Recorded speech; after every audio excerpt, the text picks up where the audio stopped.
25년 6월 2일 월요일 날마다 말씀과 동행하는 동행 묵상입니다.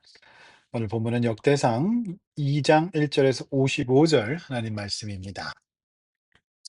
제목은 역사의 주관자라고 하는 제목입니다. 6월은 역대상 1장부터 29장까지 말씀을 묵상합니다.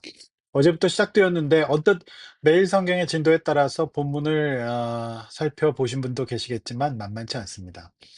역대상이라는 성경은 과연 어떤 하나님의 말씀일까요? 우선 역대상의 시대적 배경과 저자를 살펴봐야 합니다. 저자는 에스라로 알려져 있고요. 시대적 상황은 우리가 에스더서에서 묵상하고 살펴본 바로 그 시대입니다. 우상 숭배로 인해서 예루살렘 성전이 멸망당하고 이스라엘 백성이 아수르의 침략을 받아 포로로 끌려갑니다. 포로 생활을 했던 이스라엘 백성은 오히려 그곳에 가보니 정신이 차려집니다. 우상 숭배의 소굴에 가보니까 그동안 자신들이 믿던 하나님이 얼마나 좋은 분이신지를 깨닫게 된 거죠. 그래서 그들은 오히려 그곳에서 영적으로 깨어나게 됩니다.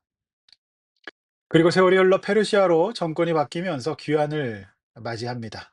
이때 예루살렘 성전 재건 약 60년 후에 주전 458년경인데요. 페르시아에서 제사장과 레위인을 포함한 유대인들의 무리를 이끌고 귀환했던 자들을 대상으로 학사 에스라가 이 역대상하 성경을 쓴 것이죠.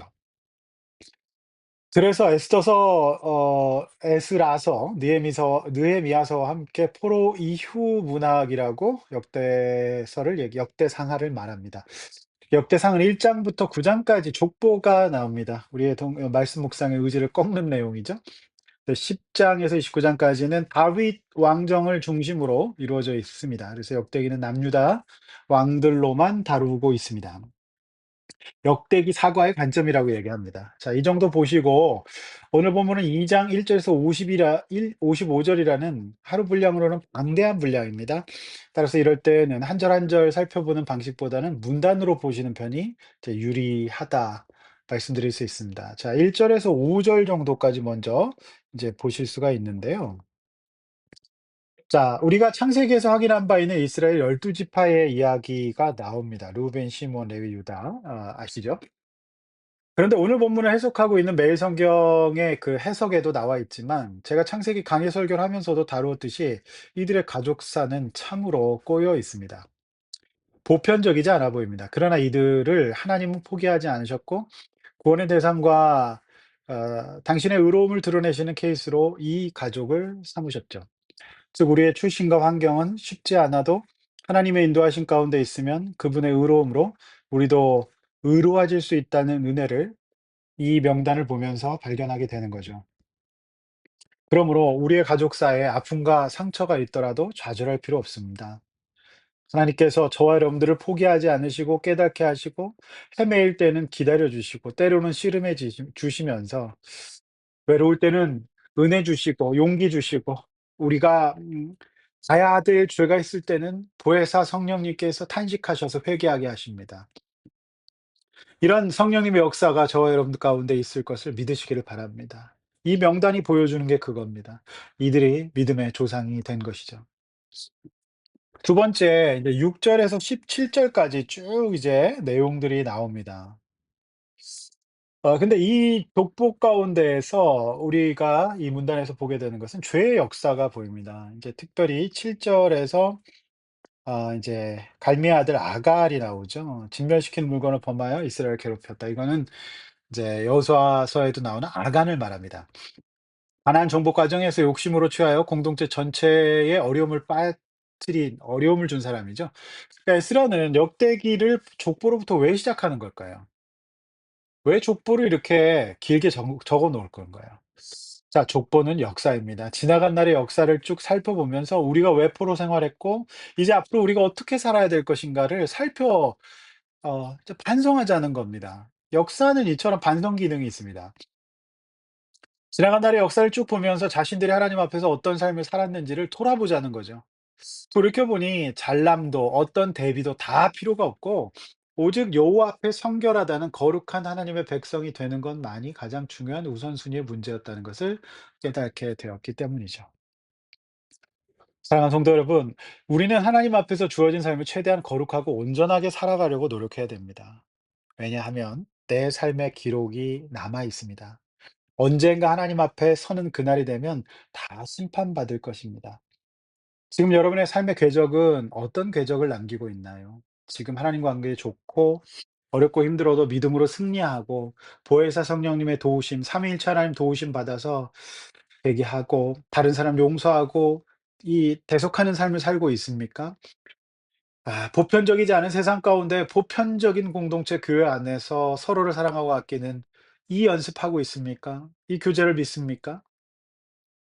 거룩하고 옳게 살아가고 있느냐는 말입니다. 죄 가운데 있다면 돌이키셔야 됩니다. 그것이 오늘 이 17절까지의 명단이 보여줍니다. 그다음에 이제 18절에서 이제 50절까지 쭉 이제 명단이 나옵니다. 네. 굉장히 긴 명단인데요.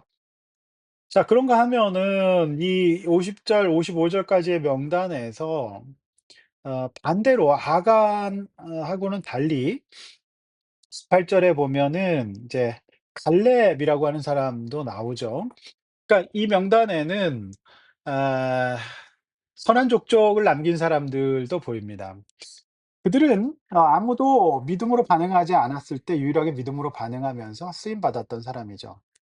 우리가 비록 능력이 부족하고 약해요. 그러나 하나님의 은혜로 아간처럼 살 것이 아니라 하나님 나라의 확장에 쓰임 받는 그런 사람이 되어야 하지 않을까요? 오늘 이 무수한 명단을 보십시오. 마지막으로 오늘 이 족보가 저와 여러분들에게 주는 교훈은 무엇일까요? 유한한 존재인 인간 자체는 절대 역사의 주관자가 될 수 없다는 겁니다. 우리는 그저 잠깐 쓰임받다 갈 수밖에 없는 유한한 존재라는 겁니다. 여러분, 역사의 주관자는 누굽니까? 우리 하나님이십니다. 성부, 성자, 성령 삼위일체 하나님이 유기적으로 역사하십니다. 인류를 향한 구원의 역사를 이루어 가실 겁니다. 그 어떤 방해, 그 어떤 인구 안에 실수가 있을지라도 오늘 족보가 보여주는 것처럼 우리 하나님은 온 세상의 역사를 기어코 공의롭고 정의로운 방식으로 이끌어 가실 겁니다. 내일은 우리나라 대통령 선거가 있는 날입니다. 하나님께서 인간 지도자를 넘어서 우리 민족의 역사 미래를 이끌어 가신 것을 믿고 기도하는 신자들이 되어야 됩니다. 하나님, 우리 민족을 불쌍히 여기시고 하나님 마음에 합한 지도자를 세워 주셔서 이 나라 민족이 후퇴하지 않고 하나님 나라와 그리고 인류 역사에 공헌하는 귀한 나라가 되게 하여 주시옵소서.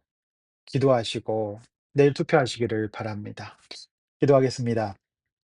하나님 아버지, 역대상은 포로기에서 돌아온 이스라엘 백성들의 족보 명단 역사를 반추하면서 이제 우리가 다시 포로로 끌려가고 우리 하나님 아버지를 잃어버리지 않기 위해서 어떻게 해야 될지를 교훈 주고자 하는 것입니다. 우리의 삶이 비록 이스라엘 12 지파의 삶처럼 파괴적이고 온전치 못하고 역기능적이었을지라도 보편적이도 못했을지라도 우리 하나님의 은혜의 보편성이 우리를 품어 주셔서 온전한 사람 되게 하여 주시옵소서. 아간처럼 이렇게 죄의 인생 사는 이런 족적을 남기지 않고 우리가 하나님 앞에 아름다운 쓰임 받는 이런 족적을 남길 수 있도록 도와주십시오. 역사의 주관자 되신 하나님, 우리나라 우리 민족의 역사를 주관하여 주시고 하나님 아버지, 내일 대선에서 하나님 뜻에 합한 사람이 세워지도록 주님의 우리 섭리를 믿고 나아가게 하여 주시옵소서. 이번 달 역대 상 묵상에 기름 부어 주시옵소서. 깨닫게 하여 주시옵소서. 예수님의 이름으로 기도하옵나이다. 아멘.